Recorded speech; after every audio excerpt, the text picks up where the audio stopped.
और इस वक्त की बड़ी खबर है, आपके टेलीविजन स्क्रीन पर जानकारी ये सामने निकल कर आ पा रही है कि दिल्ली की अगली मुख्यमंत्री जो है वो आतिशी होंगी। तो आतिशी को मुख्यमंत्री बनाए जाने की संभावना दिल्ली की सियासी गलियारों में तेज हो चली है। आपकी जानकारी के लिए आपको बताते चले कि जब से अरविंद केजरीवाल ने इस्तीफे देने का ऐलान किया है तो तभी से ये कयास लगाए जा रहे थे कि दिल्ली के अगले मुख्यमंत्री के तौर पर आतिशी का नाम सामने आ सकता है। और अब ये जानकारी सामने निकल कर आ पाई है कि आतिशी नई दिल्ली की मुख्यमंत्री होंगी। तो दिल्ली की नई जो सीएम है वो आतिशी होंगी, ऐसी जानकारी सामने निकल कर आ पा रही है। इस वक्त की सबसे बड़ी खबर दिल्ली के सियासी गलियारों से निकल कर आ रही है, जहां पर दिल्ली की अगली मुख्यमंत्री आतिशी होंगी। इस नाम पर मोहर लग चुकी है। विधायक दल की बैठक में आतिशी के नाम पर मोहर लगी है। आपकी जानकारी के लिए आपको बताते चले 11:30 बजे विधायक दल की बैठक बुलाई गई थी। अरविंद केजरीवाल की तरफ से इस बैठक की अध्यक्षता की जा रही थी और माना यह जा रहा था सियासी गलियारों में कि आतिशी ही अगली मुख्यमंत्री जो है दिल्ली की हो सकती हैं। और अब बताया जा रहा है कि उनके नाम पर मोहर लग चुकी है। ज्यादा जानकारी लेंगे, संवाददाता शंकर आनंद हमारे साथ टेलीफोन लाइन पर जुड़ चुके हैं। शंकर, सियासी गलियारों में जो नाम सबसे ज्यादा सामने आया, आखिरकार उस पर मोहर लग चुकी है? सुंदर, देखिए जिस तरह से आज आम आदमी पार्टी के तमाम वरिष्ठ नेताओं की आज बैठक थी और जिसमें कि मुख्यमंत्री जो तत्कालीन मुख्यमंत्री हैं अरविंद केजरीवाल, उन्होंने ही इस आतिशी के नाम का संबोधन किया और उसके बाद जिस तरह से वहां पे तालियां बजी और जिस तरह से इस मामले पर औपचारिक तौर पर एक तरह से कहा जा सकता है कि मुहर लग गई है। और जैसे ही आतिशी का उनका नाम लिया गया और इस मामले पर चर्चा हुई, उसके बाद जिस तरह से कहा जा सकता है कि अन्य जितने भी और भी कैंडिडेट थे उनके नाम को दरकिनार करते हुए तो एक तरह से कह सकते हैं कि एक आतिशी जो पिछले काफी समय से आम आदमी पार्टी से जुड़ी रही और जिस तरह से चाहे वो अन्ना आंदोलन की बात कहें और जिस तरह से इस मामले में वो पार्टी के से जुड़ी और पार्टी के विचारों के साथ जुड़ी, तो कहीं न कहीं इस बात को ध्यान में रखते हुए जिस तरह से एक कयास लगाया जा रहा था। हालांकि कल ही न्यूज 18 के कार्यक्रम में भी आतिशी पहुंची थी और उस वक्त में खुलकर अपने विचारों को रख रही थी और न्यूज 18 के कार्यक्रम में ही उनसे पूछा भी गया तो उस वक्त में हालांकि वो मुस्कुरा करके उन्होंने जवाब दिया कि आम आदमी पार्टी की जो बैठक होगी और उस बैठक के दौरान में तमाम नेताओं के द्वारा उस नाम का चयन किया जाएगा कि दिल्ली का मुख्यमंत्री अगला कौन होगा। तो कहीं न कहीं जिस तरह से कहा जा सकता है एक जो संभावना जताई जा रही थी आतिशी के नाम पर लगभग मुहर लग चुका है, क्योंकि जिस तरह से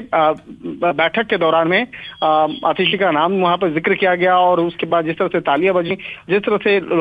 जो तमाम नेता और मौजूदा जो दिल्ली के मंत्री हैं उनके द्वारा जिस तरह से उनके नाम पर सहमति जताई गई, तो लगभग समझ लीजिए कि आतिशी के नाम पर मुहर लग चुका है और दिल्ली की अगली मुख्यमंत्री आतिशी होंगी, ये भी अब लगभग तय हो चुका है। तो एक तरह से कह सकते हैं कि दिल्ली के मुख्यमंत्री अरविंद केजरीवाल जिस तरह से दिल्ली के जो पूर्व आबकारी नीति भ्रष्टाचार मामले में जिस तरह से जेल गए थे, जेल से जमानत पे आने के बाद जिस तरह से इस मामले में पिछले 3 दिन पहले उन्होंने ऐलान किया था कि वो इस्तीफा देंगे और दिल्ली को एक नया मुख्यमंत्री भी देंगे। तो एक तरह से कह सकते हैं कि वो उन्होंने विधानसभा भंग करने के बजाय उन्होंने अपने ही पार्टी के काफी सीनियर और काफी एक सुलझी हुई नेता के तौर पर जानी जाती हैं आतिशी, उनके नाम का उन्होंने संबोधन किया और उसके बाद आतिशी का नाम संबोधन करने के बाद ही वहां पर एक तरह से कहा जा सकता है कि जो खुशियां हैं नेताओं के चेहरे पर वो देखी जा सकती हैं। और अब लगभग तय हो चुका है कि दिल्ली की जो अगली मुख्यमंत्री होंगी वो आतिशी होंगी। और आतिशी की अगर बात करें तो आतिशी का जो एक कहा जा सकता है कि पार्टी के अन्य नेताओं के बीच में भी उनकी जो एक कहा जा सकता है कि संपर्क और एक कहा जा सकता है कोऑर्डिनेशन बहुत बेहतर माना जाता है। और दिल्ली में एक कहीं न कहीं कहा जा सकता है कि महिला मुख्यमंत्री के तौर पर एक नया एक चेहरा मिला है। तो एक तरह से कह सकते हैं कि इन तमाम मसलों को ही ध्यान में रखते हुए मुख्यमंत्री अरविंद केजरीवाल ने आतिशी के नाम का चयन किया। और हालांकि इस नाम में कई लोग थे, कई जो वरिष्ठ नेता हैं आम आदमी पार्टी के ही, वो भी इस लिस्ट में थे। लेकिन एक तरह से कह सकते हैं कि जैसे ही दिल्ली के मुख्यमंत्री अरविंद केजरीवाल ने आतिशी के नाम का संबोधन किया और उसके नाम का प्रस्ताव किया, उस पर अन्य नेता जो हैं वो अपनी सहमति जताते हुए नजर आया है और ये जताने के बाद अब लगभग तय हो चुका है कि आतिशी दिल्ली की अगली मुख्यमंत्री होंगी। लेकिन शपथ ग्रहण कब होगा, कब आतिशी शपथ ग्रहण करेंगी, इस मामले पर औपचारिक तौर पर भी तारीख का ऐलान नहीं हुआ है। अभी थोड़ी देर के बाद इस मामले में औपचारिक तौर पर प्रेस कॉन्फ्रेंस भी किया जाएगा और प्रेस कॉन्फ्रेंस करने के बाद तमाम जो नाम और इससे जुड़े हुए तमाम जो बातें हैं उसकी औपचारिक तौर पर पुष्टि भी की जाएगी। शंकर, एक बात समझाइएगा ताकि दर्शक समझ सके, एक महिला मुख्यमंत्री और एक ऐसी नेता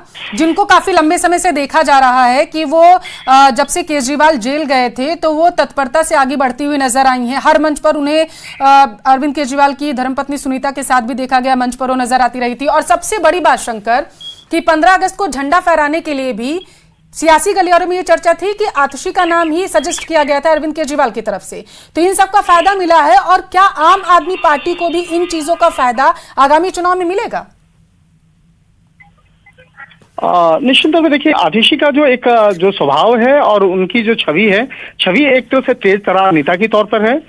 दूसरी तरफ देखा जाए काफी पढ़ी लिखी हैं, विदेश में काफी तालीम वहां से हासिल की, विदेश में नौकरी भी करती थी। बाद में ये अन्ना हजारे आंदोलन और केजरीवाल और उसके साथ साथ उनके पार्टी के साथ में जुड़ी और उसके बाद विदेश में अपनी नौकरी को छोड़ करके वो दिल्ली पहुंची। तो एक तरह से कहा जा सकता है कि उसके उस त्याग और उसके एक समर्पण की जो बात है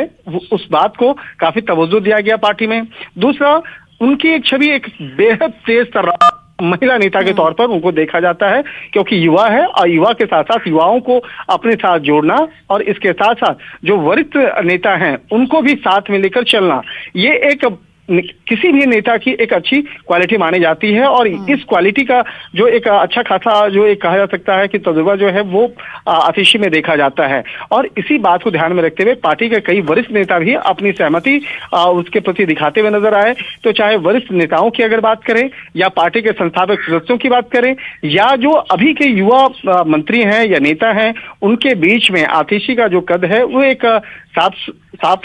सुथरी और इसके साथ साथ एक कहा जा सकता है कि बिना किसी विरोध के उसको जाना जाता है कि तो एक तरह से कह सकते हैं कि इसी का एक फायदा जो है आतिशी को मिला है और इसी की वजह से खुद मुख्यमंत्री अरविंद केजरीवाल जो है उनके नाम पर साफ सुथरी छवि जो है वो आतिशी मार्लेना की है। तो क्या यही वजह है कि उनका नाम सामने आया? क्योंकि शंकर, अगर दूसरे पहलुओं पर गौर करें तो सियासी गलियारों में ये भी चर्चा थी कि मनीष सिसोदिया, संजय, किसी का भी नाम सामने आ सकता है। लेकिन आपको क्या लगता है कि इन लोगों का नाम आगे ना करके बीजेपी को अटैक ना करने का यहां पर मौका दिया गया आम आदमी पार्टी की तरफ से? क्योंकि जिस केस में अरविंद केजरीवाल जेल गए थे उसी का आरोप मनीष सिसोदिया और संजय दोनों पर था।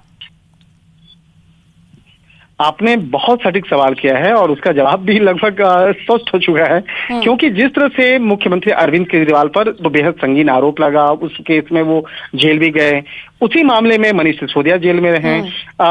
रहे, हालांकि वो भी जेल से फिर बाहर जमानत पे आए। इसके साथ ही सत्येंद्र जैन की अगर बात करें, सत्येंद्र जैन पे भी भ्रष्टाचार के आरोप लगे, वो काफी समय तक जेल में रहे। तो इस तरह से तमाम जो नेताओं का देखा जाए, जिन जिन नेताओं के खिलाफ मामले दर्ज हैं उनका नाम आगे नहीं बढ़ाया गया। लेकिन दो ऐसे नाम हैं जिसका नाम आपने जिक्र किया, संजय सिंह देखिए वो राज्यसभा के सांसद हैं और राज्यसभा में भी एक ऐसे नेता के तौर पर उनको भेजा गया जो मुखर होकर के और